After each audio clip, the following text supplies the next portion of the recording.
الحمد لله نحمده ونستعينه ونستغفره ونعوذ بالله من شرور أنفسنا ومن سيئات أعمالنا من يهده الله فلا مضل له ومن يضلله فلا هادي له ونشهد أن لا إله إلا الله وحده لا شريك له وأشهد أن محمدا عبده ورسوله أرسله بالحق بشيرا ونذيرا وداعيا إلى الله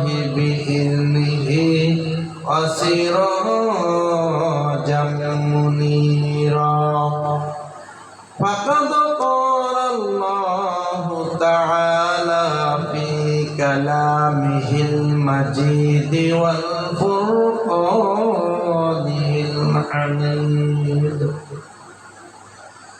فأعوذ بالله من الشيطان الرجيم بسم الله الرحمن الرحيم إن الله وملائكته يصلون على النبي يا أيها الذين آمنوا صلوا عليه وسلموا تسليما وقال رسول الله صلى الله عليه وسلم صيام يوم عاشوراء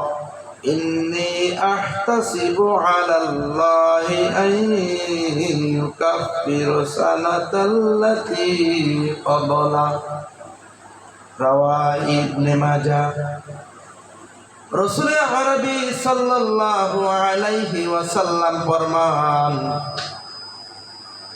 আল্লাহ তাআলা বর্ণনা করেছেন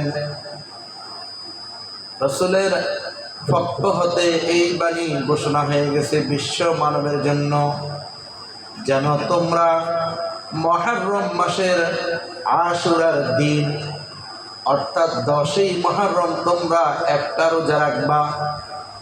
যেই ব্যক্তি একটা রোজা রাখবে আল্লাহ রাব্বুল আলামিন তার পিছনের 1 বছরের গুনাহগুলোকে আল্লাহ তাআলা মাফ করে দিবেন। সুবহানাল্লাহ।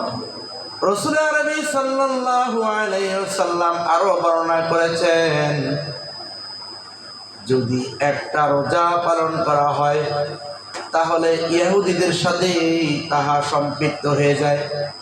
এজন্য রাসূল করিম সাল্লাল্লাহু আলাইহি ওয়াসাল্লামের পক্ষ হতে বর্ণনা করেছেন যেন তোমরা 9 তারিখ আশুরার দিন 9 মুহররম একটা রোজা রাখবা আর 10 মুহররম অর্থাৎ আশুরার দিন আরেকটি রোজা রাখবে। তাহলে ইহুদিদের সাথে তোমাদের রোজা কোনো সম্পৃক্ত হবে না। রাসূল করিম সাল্লাল্লাহু আলাইহি ওয়াসাল্লাম ফরমান যদি কোনো ব্যক্তি 9 তারিখে রোজা রাখার সুযোগ হলো না আশুরার দিন রোজা রাখলো অর্থাৎ 10 মুহররম রোজা রাখলো যেন তিনি পরবর্তীতে দিন 11 তারিখ 11ই মুহররম আরেকটি রোজা রাখে। ওই রোজা যেন দুইটা একসাথে হয়ে যায়। ইহুদিদের সম্প্রদায়ের মতো একটি রোজা হলো না, দুইটি রোজা হলো। রাসূল করিম সাল্লাল্লাহু আলাইহি সাল্লাম ফরমান এই হলো আশুরার তাৎপর্য সিয়াম সাধনা অর্থাৎ দুইটা রোজা রাখবে। একটা রোজা রাখার বদলতে আল্লাহ রাব্বুল আলামিন তার পিছনের 1 বছরের গুনাহকে মাফ করে দিবেন। আর একটি রোজা রাখার দ্বারা আল্লাহ তাআলা তার সামনের 1 বছরের গুনাহগুলোকে মাফ করে দিবেন। এটি হলো শুধুমাত্র নফল। রোজা। কেননা নফল ইবাদত আল্লাহ সুবহানাহু ওয়া তাআলা এই রোজা রাখার দ্বারা তাকে তার যত সগীরা গুনাহ আছে, বিভিন্ন রকমের বৎসরের ছোট ছোট অন্যায়গুলি আছে, তো আল্লাহ তাআলা মাফ করে দিবেন এবং ভবিষ্যতেও যেন সে শুদ্ধভাবে চলতে পারে তাকে এই ঘোষণা দিয়ে দেওয়া, তার মনে আনন্দ ফুর্তি দিয়ে দেওয়া, তার একটি রোজা রাখার বদলতে আল্লাহ তাআলা তার সগীরা ছোট ছোট সমস্ত গুনাহগুলোকে মাফ করে দিয়েছেন। এই জন্য তার অন্তরে প্রশস্ত হওয়ার জন্য আরেকটু রোজা যখন সে রাখবে তাকে ভবিষ্যতের 1 বছরের গুনাহকে মাফ করে দিবে। তাহলে সে বেঁচে থাকলে গুনাহ মাফ, বেঁচে যদি না থাকে, হায়াত শেষ হয়ে যায়, তাহলে ভবিষ্যতের গুনাহ কিভাবে মাফ হবে? পিছনের গুনাহগুলা আল্লাহ তাআলা মাফ করে দিবেন। যদি পিছনের জিন্দেগিতে তার চলার মধ্যে তার বড় বড় কবিরা গুনাহ হয়ে থাকে, কাবীরুন গুনাহ হয়ে থাকে, বড় বড় অপরাধের গুনাহ হয়ে থাকে, তাহলে ওই বান্দা ওই বড় বড় কবিরা গুনার জন্য তওবা করতে হবে। খাস দিলে তাওবাতুন নাসুহা, একেবারে ইস্তিগফার করে 2 রাকাত নফল নামাজ পড়ে, কিছু দুরূদ শরীফ পড়ে, কিছু কালামুল্লাহ শরীফের আয়াতে কারিমা তিলাওয়াত করে, নির্জন স্থানে বসে একেবারে পাক পবিত্র হয়ে আল্লাহ তাআলার দরবারে তিনি ক্ষমা এবং প্রার্থনা করবেন যেন আল্লাহ সুবহানাহু ওয়া তাআলা তার জিন্দেগীর সমস্ত গুনাহগুলোকে আল্লাহ তাআলা তার মাফ করে দেন। সুবহানাল্লাহ। অর্থাৎ কবিরা গুনার জন্য খাসভাবে তওবা করতে হবে, তওবা করার তাই আল্লাহ তাআলা মাফ করে দিবেন। এই জন্য প্রিয় আমার বন্ধুরা, বিশেষভাবে আশুরা মুহররম মাস হলো আরবি মাসের প্রথম মাস। এই জন্য এই মাসের তাৎপর্য যেন আমাদের থেকে না ছুটে যায়, এই মাসের নেয়ামত, এই মাসের ফজিলত যেন আমাদের থেকে না ছুটে যায়। আপনারা এখান থেকে একটা শিক্ষণীয় সবক শিখার দরকার, সেটা হলো হযরত হাসান হুসাইন রাদিয়াল্লাহু তাআলা আনহু আজমাইন, তিনাদেরকে আমির মুয়াবিয়ার সন্তান সেই আমির ইয়াজিদ, সেই ইয়াজিদে হযরত হুসাইন রাদিয়াল্লাহু তাআলা আনহুকে ঘোষণা করেছেন, বারবার চিঠি তার কাছে পৌঁছেছেন, হে হুসাইন, তোমাকে আহ্বান করা হলো।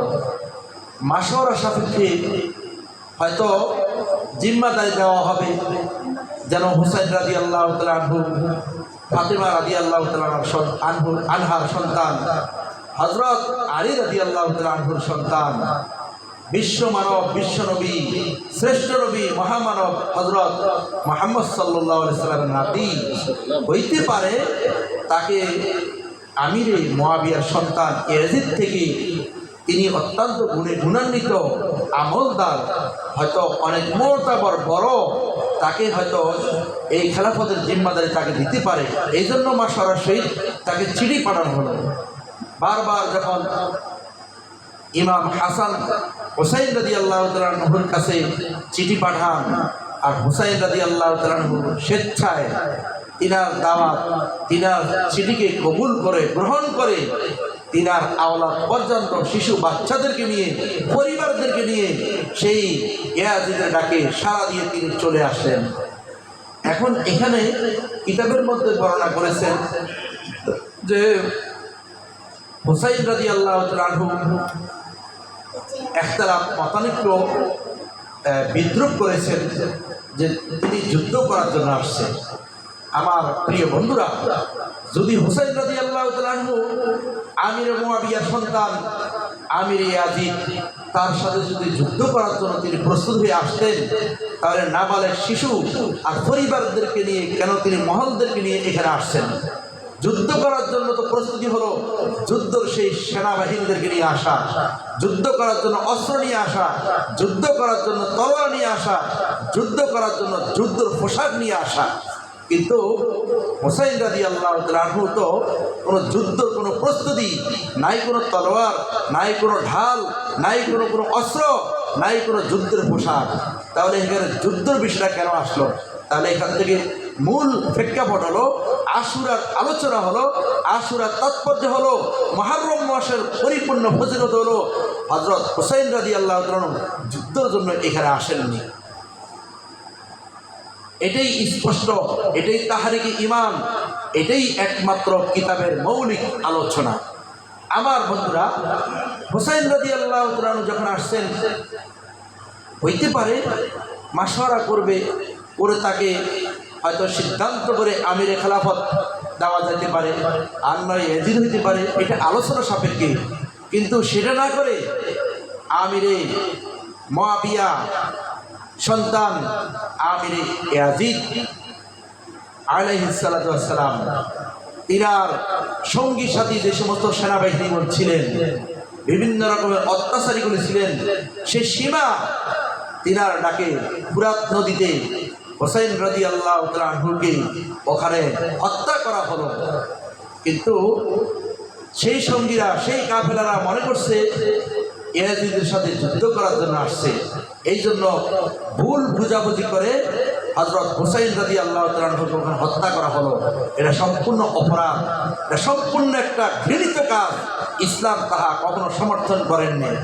তাহলে আজকের তাহরিক অর্থাৎ ইতিহাসের পাতায় বোঝা যায় যে মনে হয় যে হুসাইন রাদিয়াল্লাহু তাআলা আনহুকে হত্যা করা হয়েছে, এই জন্য মুহাম্মদ সাল্লাল্লাহু আলাইহি সাল্লাম ঘোষণা করছেন রোজা রাখার জন্য।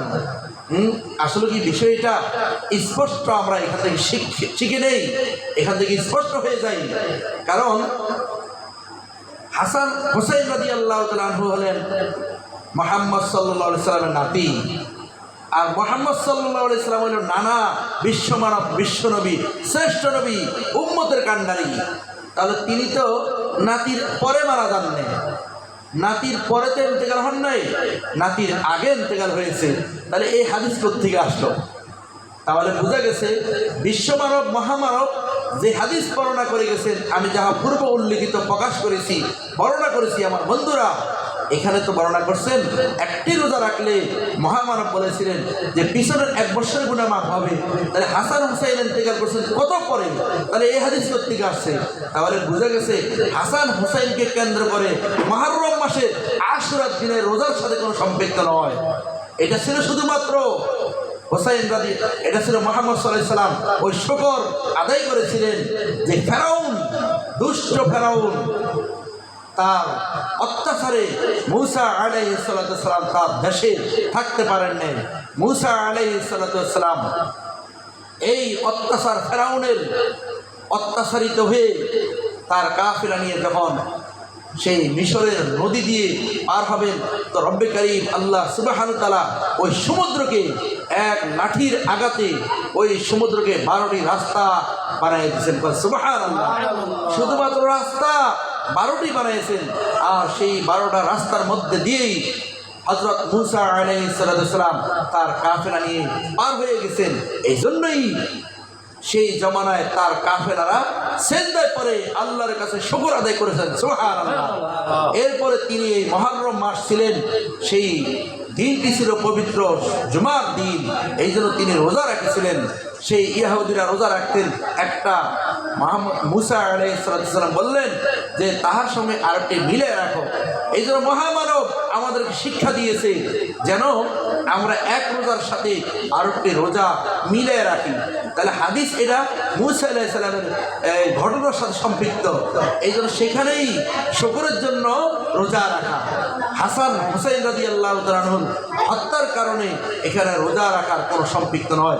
প্রিয় বন্ধুরা, এই ইতিহাস থেকে আমরা জেনে নিলাম যেন আমরা কোনো হুসাইন রাদিয়াল্লাহু তাআলা আনহুর হত্যার কারণে রোজা রাখছি, এটা ভুল ধারণা। আর যারা নাকি হুসাইন রাদিয়াল্লাহু তাআলা আনহুর হত্যার কারণে সেই কি শিয়া সম্প্রদায় কি বলে, হাই হুসাইন, হাই হুসাইন, কান টানে, বুক থাপ্পড় মারে, একেবারে খুব বিভিন্ন রকমের তারা মাতাল হয়ে যায়, অত্যাচারী করে, তাদের ধ্যান খেয়ালকে বিচ্ছিন্ন বোধ করে। প্রিয় বন্ধুরা, শিয়া সম্প্রদায় যেটা করে এটা কোনো ইসলামের সমর্থন নয়, এটা কোনো ইসলাম নয়। ইসলাম হলো মুহররম মাসের আশুরার দিনে রোজা রাখা, তওবা করা, ইস্তেগফার করা, ইমাম হাসান হুসাইনের জন্য দোয়া করা, আল্লাহু আকবার। আল্লাহ পাক আমাদের সকলকে আমল করার তৌফিক দান করুন।